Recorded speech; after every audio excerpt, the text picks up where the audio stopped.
Christmas, a time of joy, filled with spending time with loved ones, making memories, sharing laughs, and giving gifts. Truly the greatest time of the year. But what happens when gift giving goes horribly wrong? When one innocent gift causes more harm than good? That's what we are here to talk about, when Christmas becomes a haunting nightmare.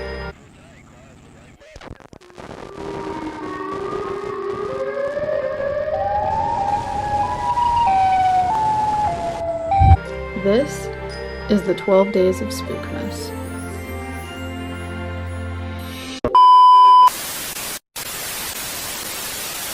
You're just over there glowing. I can't fix that for you guys because my curtains are see-through. I saw this video the other day. Like, you seem so depressed. You're like, sorry guys, I can't fix it. And I saw this video the other day. Well, I saw this video the other day of this. But I saw this video of this person was like, yes, I'm the person that looks in the viewfinder because I'm not just gonna stare at a camera, I'm gonna stare at myself because I like looking at myself. So that's what I do. I don't ever look in the camera. I'm always looking up there. Yeah, I look at myself. I'm the autism eye contact thing doesn't work for me. I'm sorry. I'm looking at myself because we have literally been hit by sickness. So much of it. And I don't even know what happened. Wednesday, I literally slept from 9 p.m. on Tuesday until 1:30 p.m. Wednesday afternoon. Like, I was out and my head hurt so bad, and then I literally woke up Thursday and felt fine. Yeah, we passed a sickness around. It started with my oldest daughter and it went through, it was her, and then my son, which is the middle child, and then me, and then we were fine, and then my oldest daughter got it again, and then we were fine for like a week, and then my boyfriend got sick, and then my oldest daughter got sick, and then I got sick, and then my youngest daughter got sick. She's only one, and she got it the worst, and my son never got sick that time, but we're struggling. Yeah, and I guarantee it's because of the weather. It's literally December here. The average high in December in Illinois, where we live in central Illinois, is 42 degrees.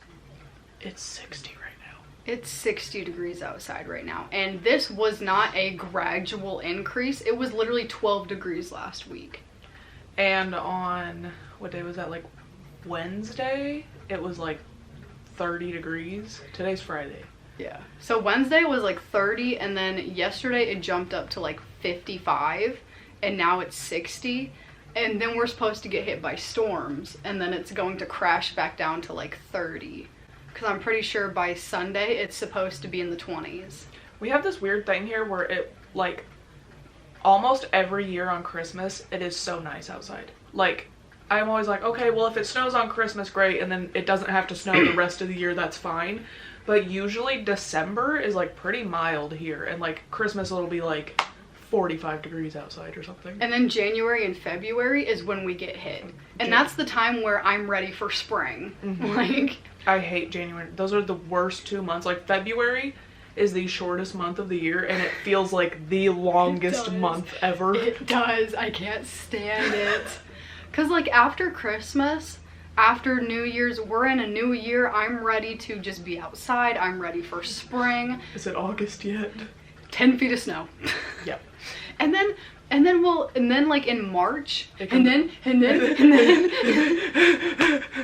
panic. March goes either way. Yeah, March it'll be super nice for a week, and then it'll snow for a week. And that's when everyone really starts getting sick, because we're like, what's happening? And March is usually like when the stomach bugs start going around, and you're like, oh, it's about to be warm out, everyone's gonna stop getting sick, and then you puke for a week, and you're like, cool, it's fine. And we're both anemic, so we can't regulate our body temperatures properly. So literally, it is miserable for us this time of year. Yeah. Because I'll be like, 1 minute I'll be like really cold, and then the next I'll be like super hot and clammy, and like, I'm probably just going through menopause though. That's my conclusion. I'm 25. Me too. Which brings us to our Christmas question. Do you prefer a white Christmas or a green Christmas? You want snow on Christmas or you want no snow? I guess this doesn't pertain to people who live in like Florida. So no. If you live in Florida, well, I mean, you could live in Florida and want a white Christmas, but you know you won't get it unless you go somewhere else. I'm the kind of person where I do like snow on Christmas just because I like the aesthetic. Yeah, the ambiance feeling. I love Oh, it feels like tradition, you know? But the last couple years we have not got that at all. No. Actually, last year it was -40 on Christmas Eve. I don't even remember. Jordan showed up in a freaking t-shirt because he had the heat on, not like Ling Ling, and he showed up in a t-shirt, and my mom just freaked the hell out on him, and he was like, I had heat in the car, Teresa, all I had to do was walk in here, I knew it was gonna be hot in here. I always just remember because we have like kids, you know? Yeah, we got kids. I don't know why I started that. We have like offspring. And like every year that they've been old enough to walk, we go to their great grandma's house Christmas Eve, and they go play outside. It is always so finicky here. I'm okay with snow. I don't like the cold, so if it just never snowed again, I'd be fine with it. But and with the way the weather's going, it might not. It is 60 degrees today in December. But on Christmas, I don't mind snow just because it's like, oh, Christmas lights and snow and Santa Claus. Christmas. Okay then. Okay then. Okay. But with that being said, we're gonna swing into our next topic, which is hammocks. Hammocks. Do you have a hammock horror story? I don't really. I've always been kind of a chubby person. I don't trust hammocks. I get motion sick, so I don't like to lay on things that move. So I've never laid in a hammock before. I've like gotten in a hammock. Oh, one thing I will say before we go is just one. Carly hates it when I say like 2 a.m. last night or 2 a.m. at night because it's technically morning, but her dumbass, she's sending me Snapchat videos as she does every single morning. Morning. She is so confident in this. She always goes, good morning, Timothy. And she said, it is 10:33 in the afternoon. And I didn't even catch it. And you said it so confidently. I literally had to stop watching her video to tell her what she said because I was laughing so hard. And then she was like, you know what, fuck off. I was very confident. I didn't know. And she was like, by the way. Because every morning she'll tell me the time and she'll be like, it is 9:30 in the morning. But this time she just said afternoon and I was like, yo, what? Hold up a minute. But I yell at her every time. She'll be like, man, I woke up at 2 a.m. last night. And I'm like, you just said a.m. That's not last night. That's this morning.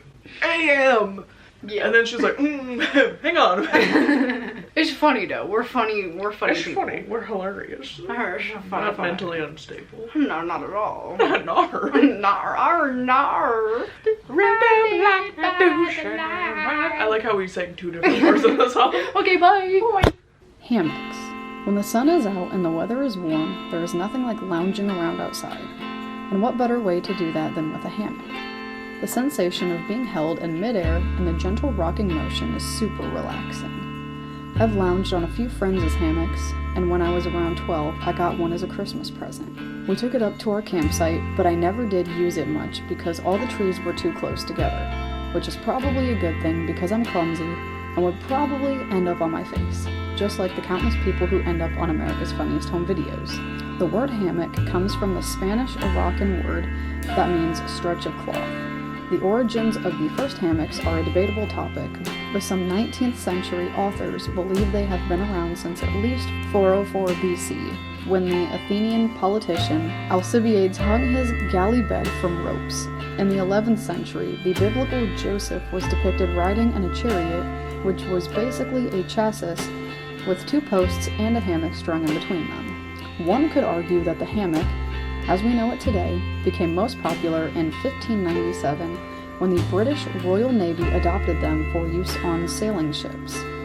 The British called them hanging cabins, or beddas, and they were mainly used on the gun decks where space was too small for traditional bunk beds. Furthermore, they had the added benefit of moving with the ship as it pitched and rolled in heavy seas. This meant there was no danger of being thrown out of bed and falling to the deck below, which was usually a drop of 5 or 6 feet. And because the sleeper is always well balanced, this meant sailors could have a better sleep during rough seas. They were also highly portable and could be stowed well out of the way. Sailors became so accustomed to this that they often took their hammocks ashore while on leave. The hammock continued to be popular all through World War II, usually aboard troop ships to free up space and therefore increase the troop carrying capacity. Hammocks have even been to space, being used during Apollo 12 and onwards. They were used by Lunar Module's commander and pilot to sleep in between moonwalks. So we've clearly established that the humble hammock has been around longer than Jesus and is a very portable and practical means of resting or sleeping. So there is no way they could be dangerous enough to make our list, right? The answer is quite shocking. According to the U.S. Consumer Product Safety Commission, hammocks have injured or killed at least 3,000 people every year, just in North America alone. There are numerous examples to choose from.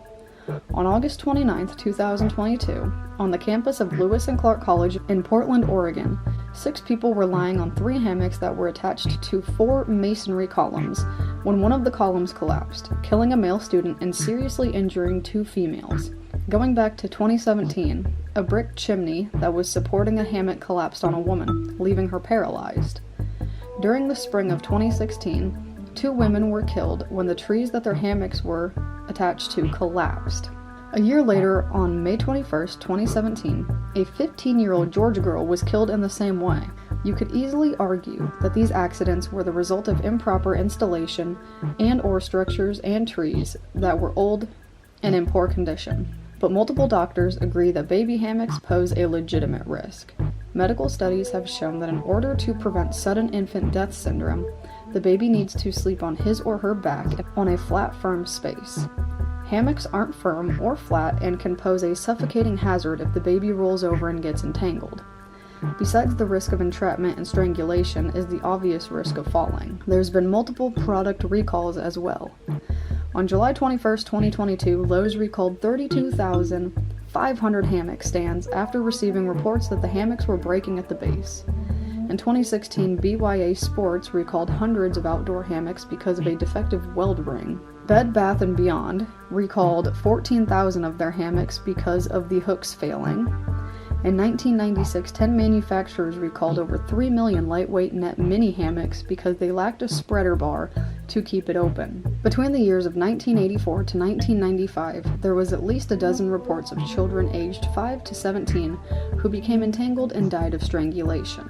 Obviously, there is a risk of danger in everything you do in life. Even getting out of bed in the morning has an element of danger to it. Hammocks are no exception and should be used with common sense and proper installation. When used properly, there shouldn't be any deaths. As for injuries, hopefully the worst is just injured pride from being caught on camera and getting featured in the blooper reels of social media.